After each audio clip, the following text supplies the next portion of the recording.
Well, hello and welcome to Hump Day. Yeah, I am glad that it is Hump Day. Get over today, and I have 2 days left. Our lesson today, we're going to continue with this series, and thank you so much for the feedback that I have received about this series, mental wellness. Some of you say mental illness, or we can say the Bible and mental illness, or however you want. But I appreciate your feedback and knowing that you are gathering information from this. In fact, one of you said to me, I didn't realize the people in Bible times had mental illness. Well, yes, they did. We see it as sinfulness, or the devil made them do it, or what have you. But they suffer with mental illness or emotional illness the same as we do. Our lesson today is a great lesson. I almost, and the operative word there is almost let go. Let me ask you a question. Have you ever thought about just letting go, giving up? What did we say? Throwing the towel on a situation? You want to give up on people you thought you could trust? How about what that song say? Water bill due, gas bill too, telephone disconnect. You waiting for your next paycheck. You tell somebody a secret, and before you know it, it's all over the church, all out in the street, over the neighborhood. Perhaps you thought about giving up on your job. Your job just makes you want to give up. But as I said, the operative word is I almost let go. You know, there's a song that said, I almost let go. I felt like I couldn't take life anymore. My problems had me bound. Depression weighed me down. But, that's the key word, but God held me close so I wouldn't let go. God's mercy kept me. Woo, thank God for mercy. So I wouldn't let go. I almost gave up. I was right at the edge of a breakthrough, but I couldn't see it. The devil really had me. But Jesus came and grabbed me, and he held me close so I wouldn't let go. God's mercy kept me so I wouldn't let go. Well, that's our lesson for today. I almost let go. And you know, I felt that way once. My job laid me off. I looked for a job. I got in my car. I drove home. And I should have been thankful. The car, I hadn't had any problems with my car, but it got me home. And when it got me home, it stopped. I parked the car. It said, I'm out of here. It stopped. I was laid off from work so long, I felt like, I'll get a job. But after they kept saying, you overqualified for this, or you overqualified for this, well, you don't have enough qualifications for this. And there I was. Now, you know I love Pepsi. Yeah, you see a bottle of water here, but I love Pepsi. Anybody that know me know I love Pepsi. and I couldn't even afford a Pepsi. Now, if I said I couldn't afford a Pepsi today, I'm working and look like I still can't afford a Pepsi because Pepsi is about, what, $2 a bottle, something like that, $1.50. But Pepsi's was 25 cents. And my mother had to buy me a Pepsi. I think that was the day that I thought, oh, this is the end. I should be buying my mother a Pepsi, and she has to buy me a Pepsi because I don't have a quarter to buy a Pepsi. So I almost let go. I got depressed. I will admit I got depressed. And depression is common, but a serious mood disorder. That's what depression is. Depression is a mood disorder. It causes severe symptoms that can affect a person's feelings, thinking, how they handle daily activities such as sleeping, eating, or even working. To be diagnosed with depression, the symptoms have to be present for about 2 weeks. Now, you know, when we get a little stressed and we feel unhappy, we say, I'm depressed. But depression is a mood serious. Let me throw that word serious in there. Serious mood disorder. And the symptoms hang on to you for at least 2 weeks. There is the persistent depressive disorder.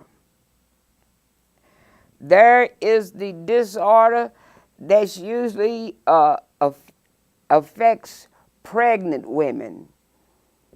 They can be symptoms of disorder during the pregnancy, after the pregnancy,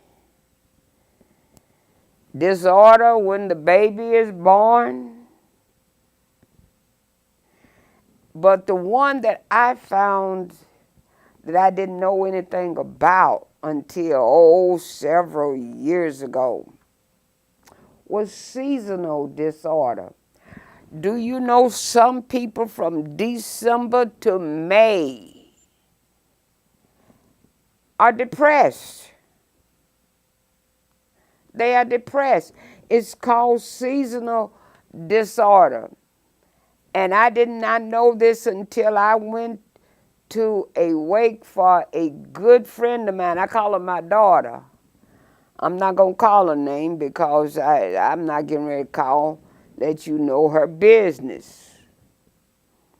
But her mother, she told me, she said the whole time I've known my mother, she said she had seasonal depression. I said, what is that? She said from December to May, she suffered from depression. And so people with bipolar disorder, that is formerly known as manic depression, they suffer from depression. I was listening to a CD this morning on my way into work, and I love some Phyllis Hyman. And I just thought she was beautiful. She was talented. The woman could sing. Yeah, she could sing. But she was always depressed. Always depressed. And I thought, well, how could you be depressed? You're pretty, you got talent, you can sing, you make money, and all.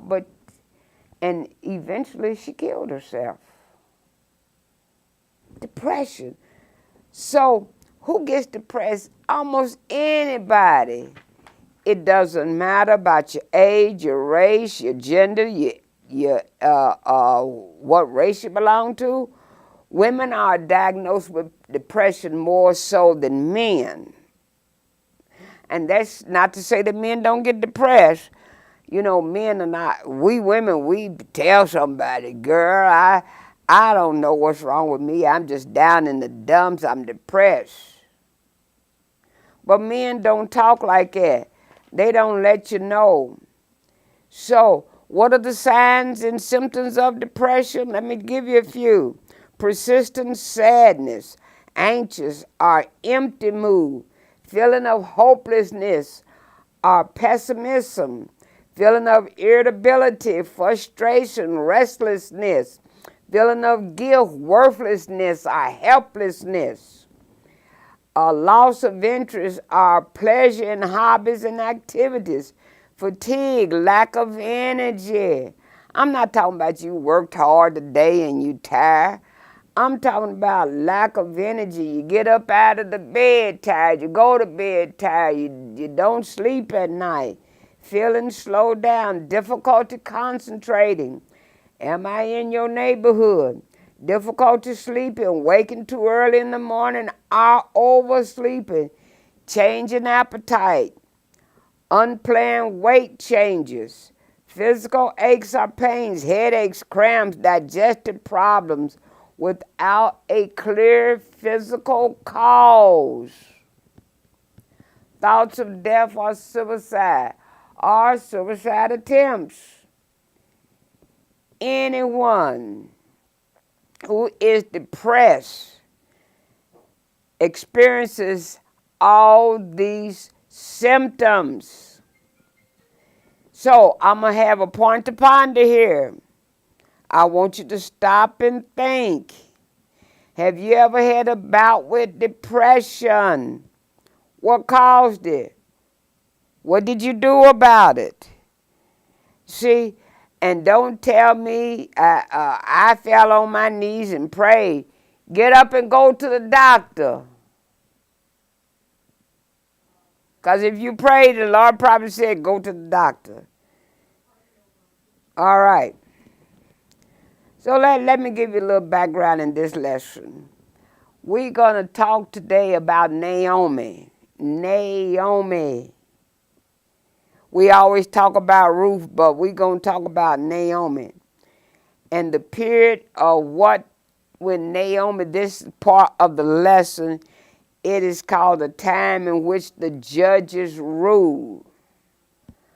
And they are among the worst in Israel's history, like the period of decline with the ancient Roman Empire. The Israelite nation began to crumble from within. The book of Judges repeatedly states that during this time, everyone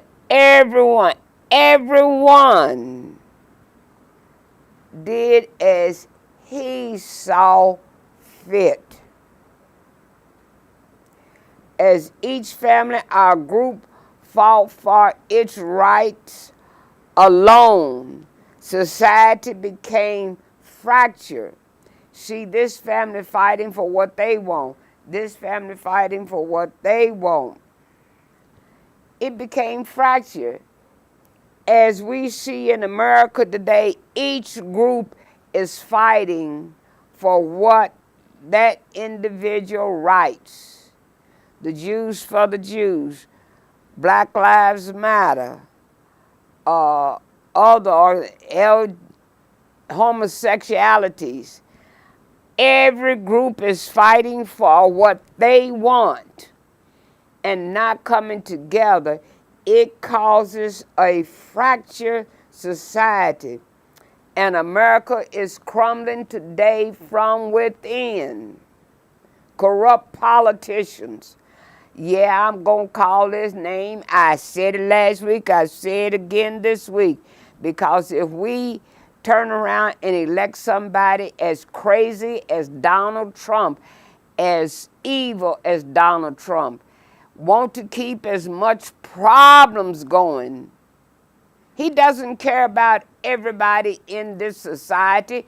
He only cares about him and a few people like him that got a little money. Well, all of us don't have money. So the book of Judges showed us how people went from bad to worse. And the last 5 chapters in the book of Judges give us some of the ugliest stories in the Bible. Tale of homosexual assault, idolatry, civil war, thievery, rape, and murder. No enemy does all of this. The Israelites did it to themselves, and America is doing it to herself. Now, Naomi's story is told in the book of Ruth. But after losing her husband and her 2 sons, Naomi slipped into profound sorrow, quite possibly major depression. And from Naomi, we learn to acknowledge, my sisters and brothers, our mental and emotional health without shame. Now, we as a group of people, cultural people, I know I grew up saying whatever happens in the house stays in the house. Well, guess what? We need to come out and let people know. If we got a problem, don't keep the situation in the house. Get them to the doctor. So from Naomi, we learn to acknowledge our mental and emotional health without shame.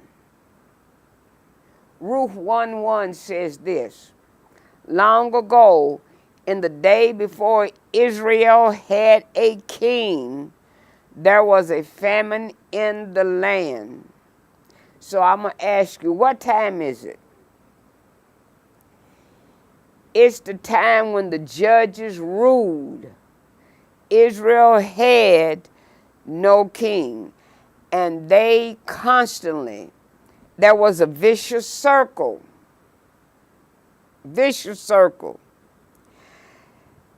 Israel did wrong. God allowed the enemies to come in and to take over and put them up under hard times, slavery, solitude, servitude. And Israel then will come to her senses and call out to the Lord. He sent a judge to lead them against their enemy. And then after things calmed down, they went right back to serving other gods. That's what time it was. Because they had no king. They had no leadership, but God was their leader. What time is it? It was evil days. Days of sinfulness. Days of servitude. Days of sorrow. Days of scarcity. There was a famine in the land. Now, I just find that so unbelievable. A famine in the land. These were turbulent days, troubled days, some of the darkest days in Israel's history.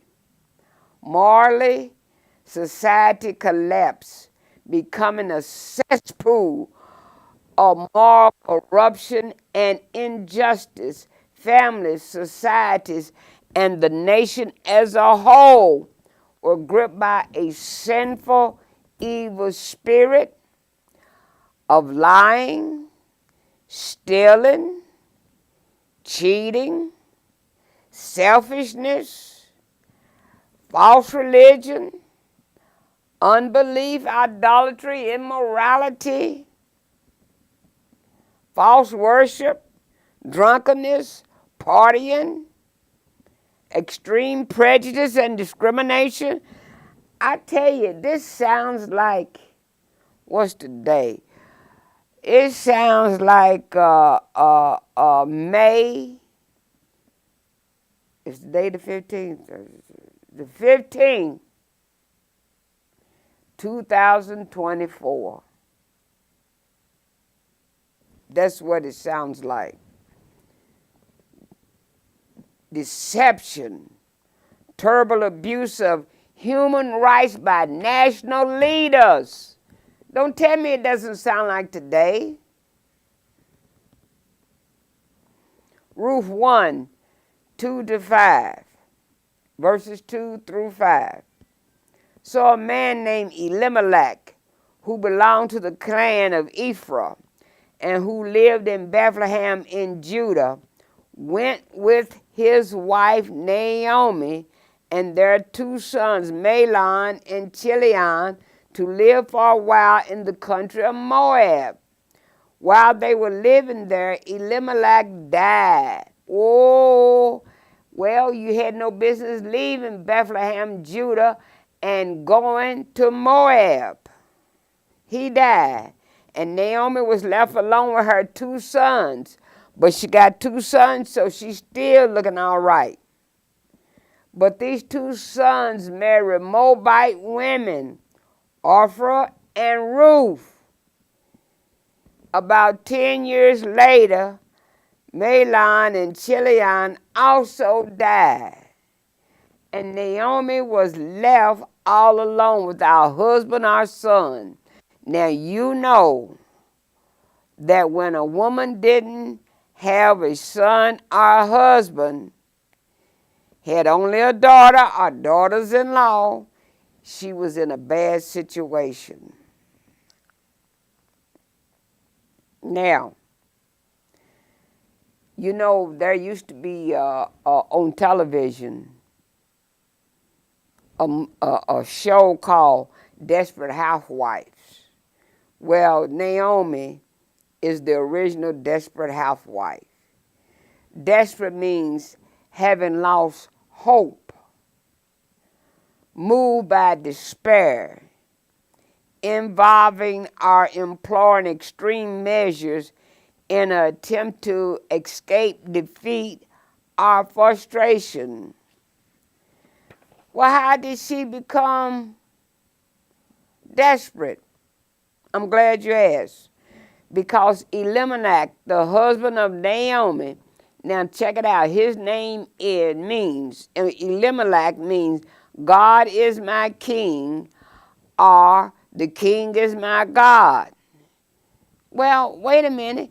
If a famine, and let me tell you, a famine can come in Bethlehem, and Bethlehem means a house of bread.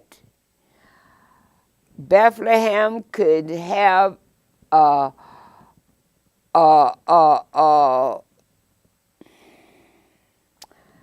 you could have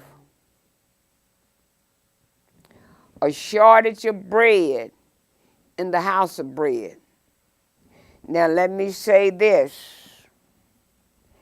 that even in the church, that we can have a time when people hunger for the Word of God.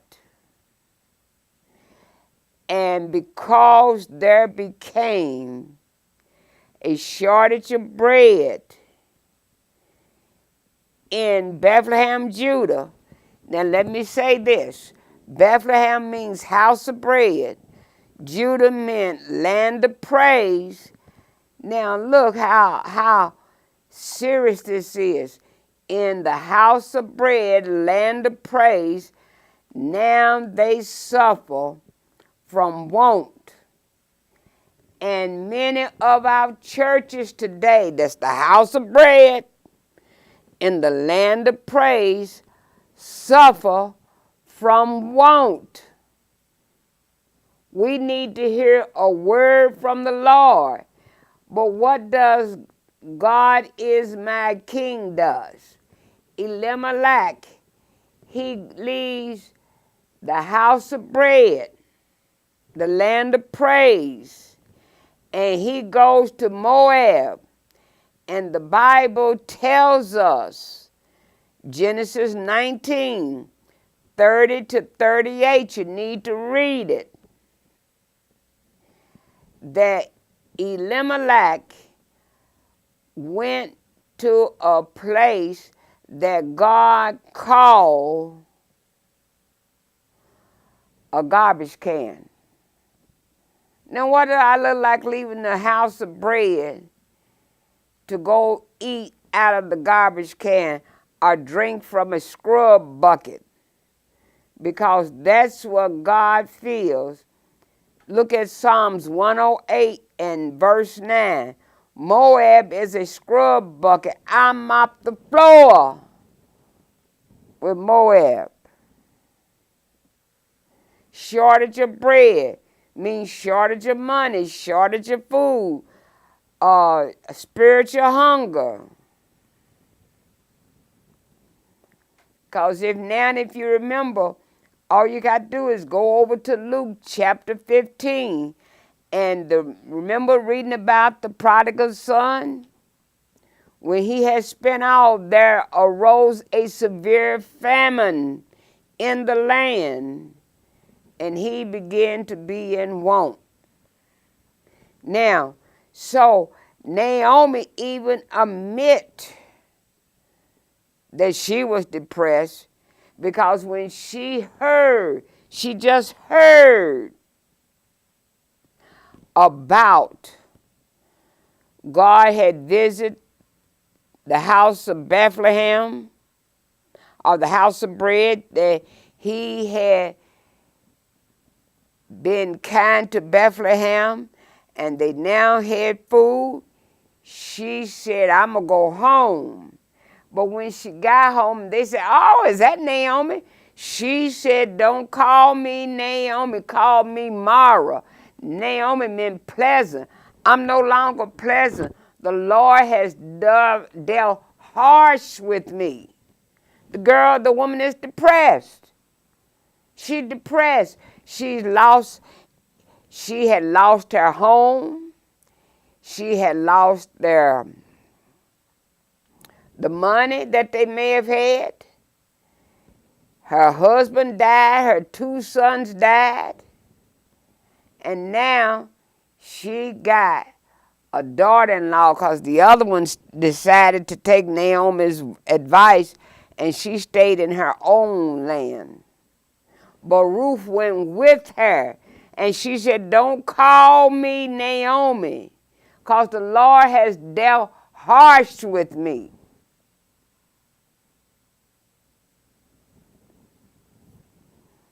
So Naomi knows what it is to have a shortage of money, shortage of food, spiritual hunger.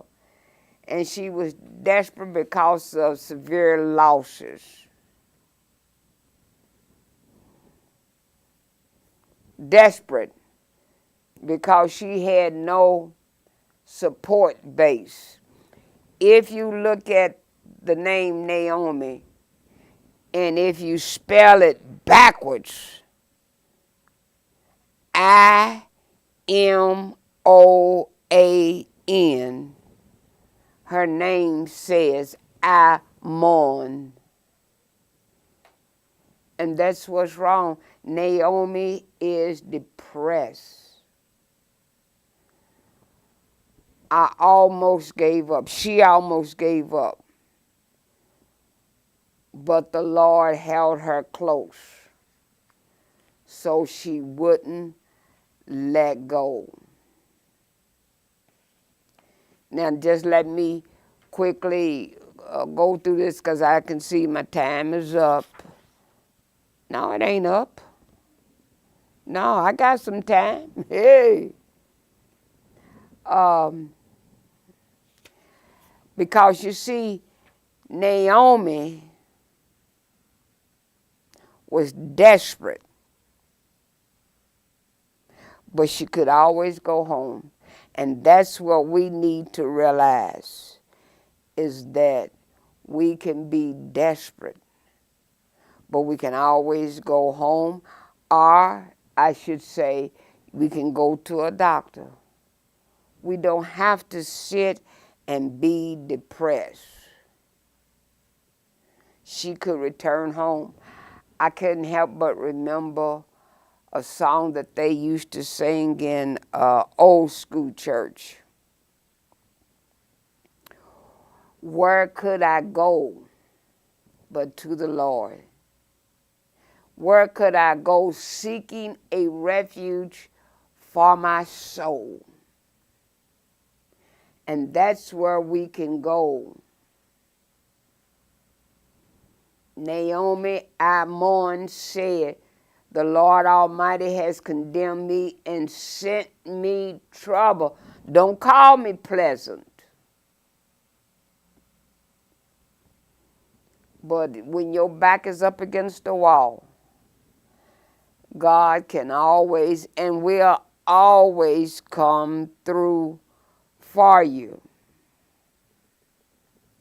So, and in fact, she was desperate, but she could return home. Did I say that? I said that.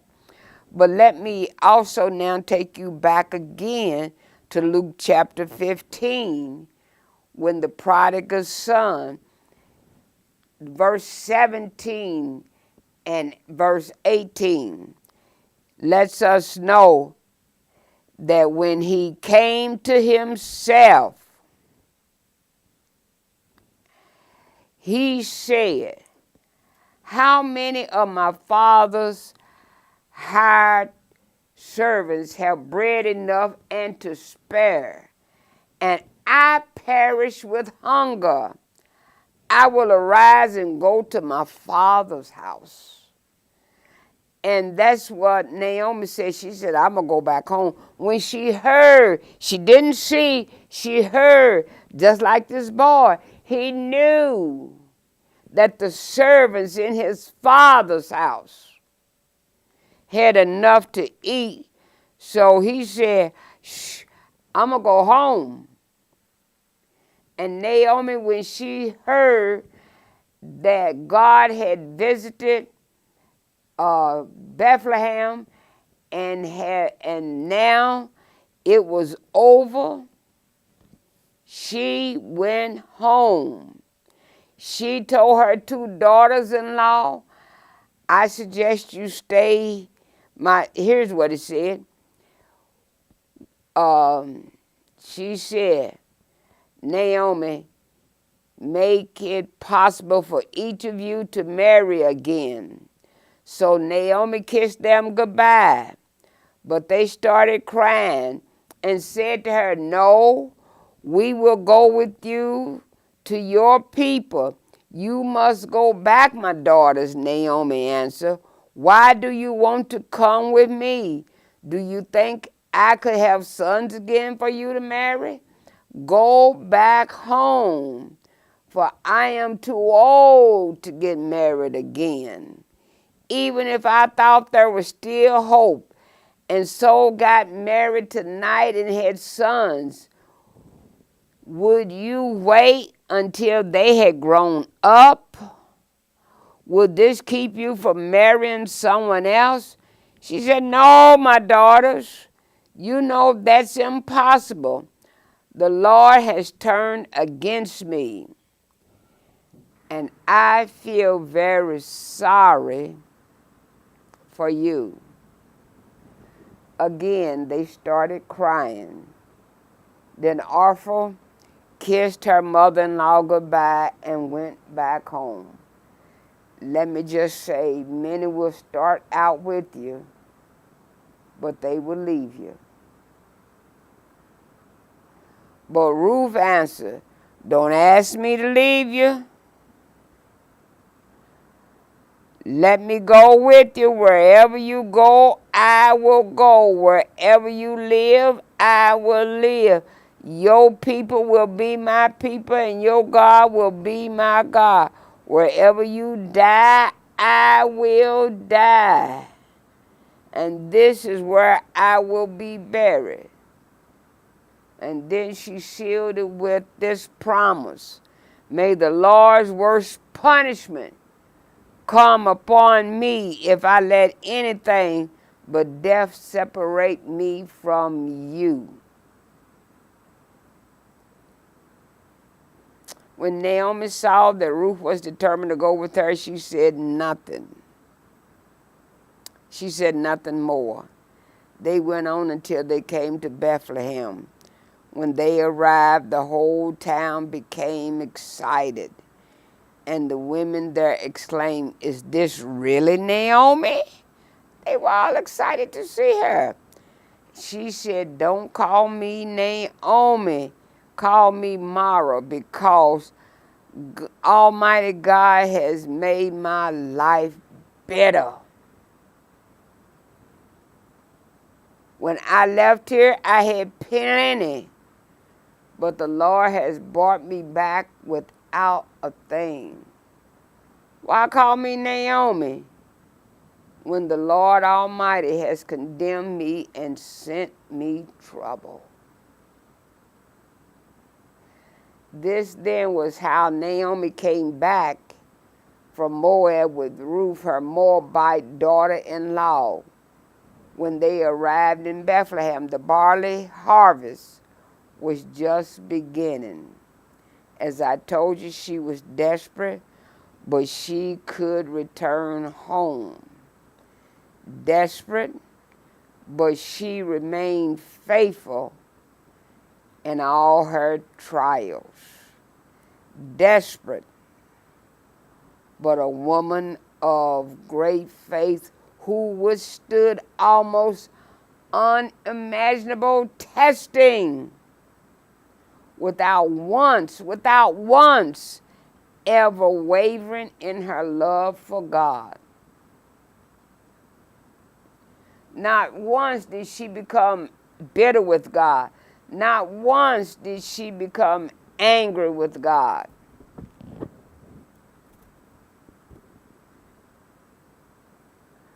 Now, let me give you some lessons that we could learn from this. A famine in the land or a famine in the church may be seen as a checkup on our faith.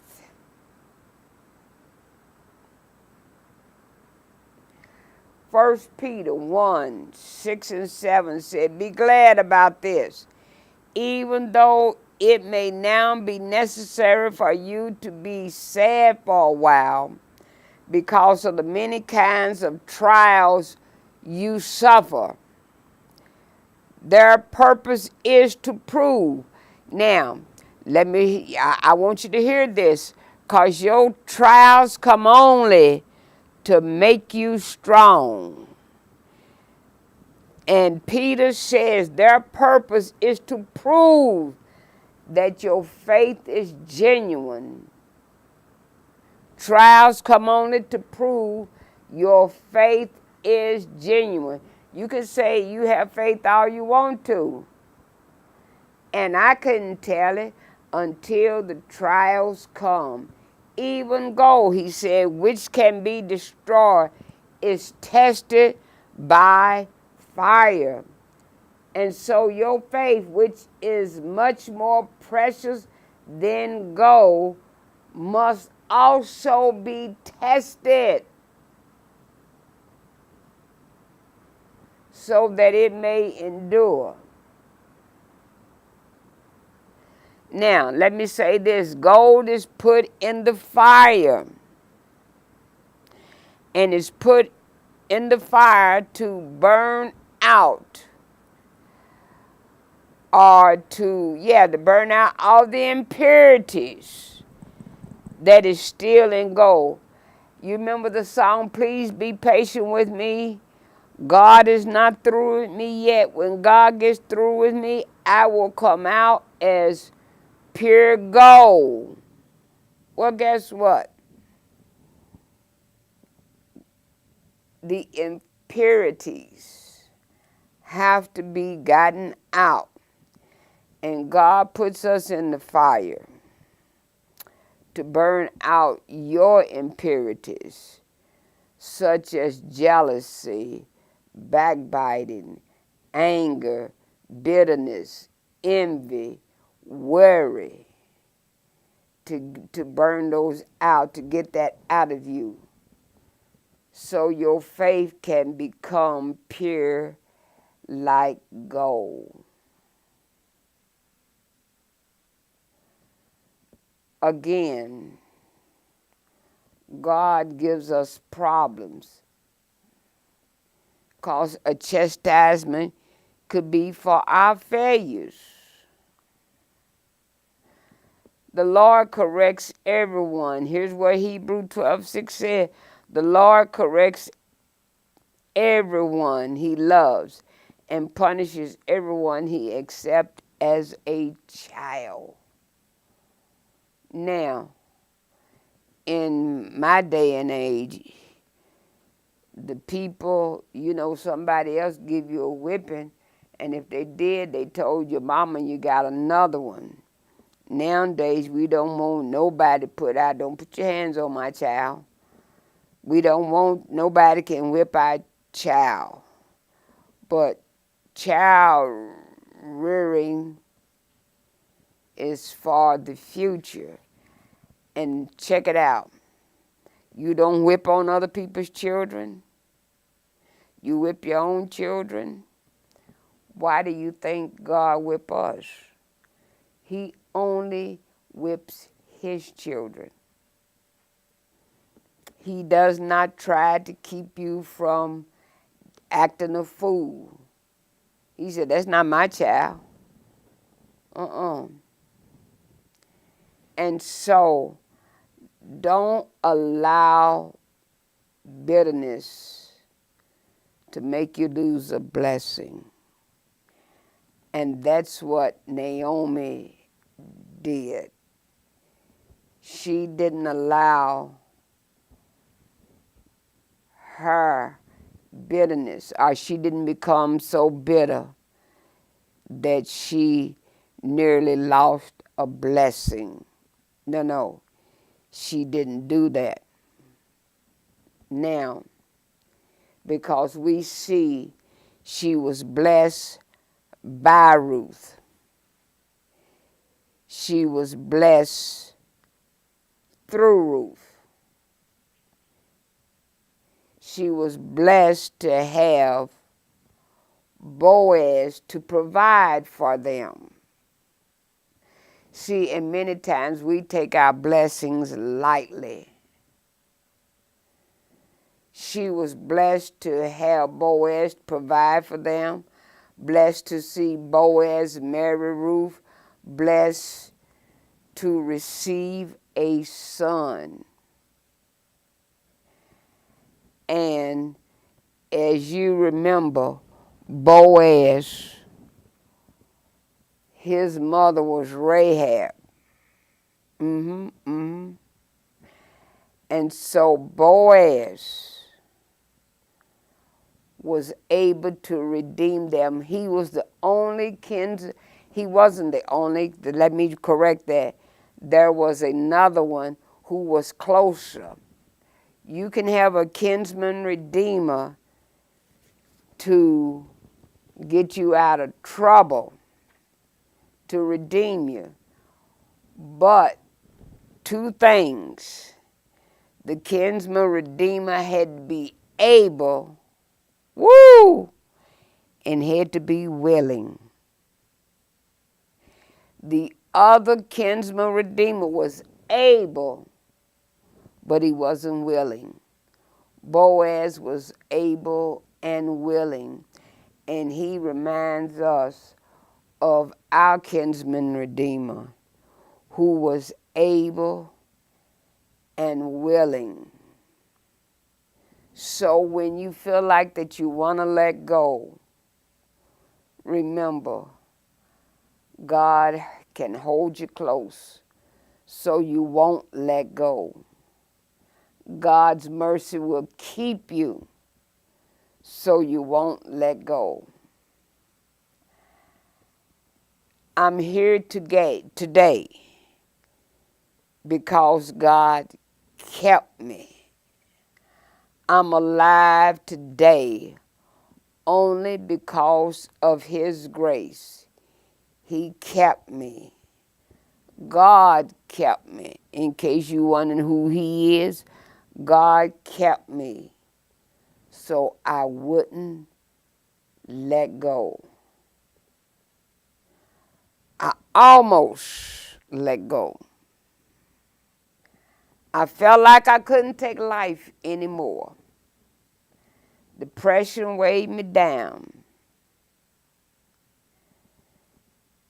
My problems had me bound, but God held me close so I wouldn't let go. God's mercy kept me so I wouldn't let go. Well, that's our lesson for the day. I almost, and that's the key word I want you to remember, I almost let go. Well,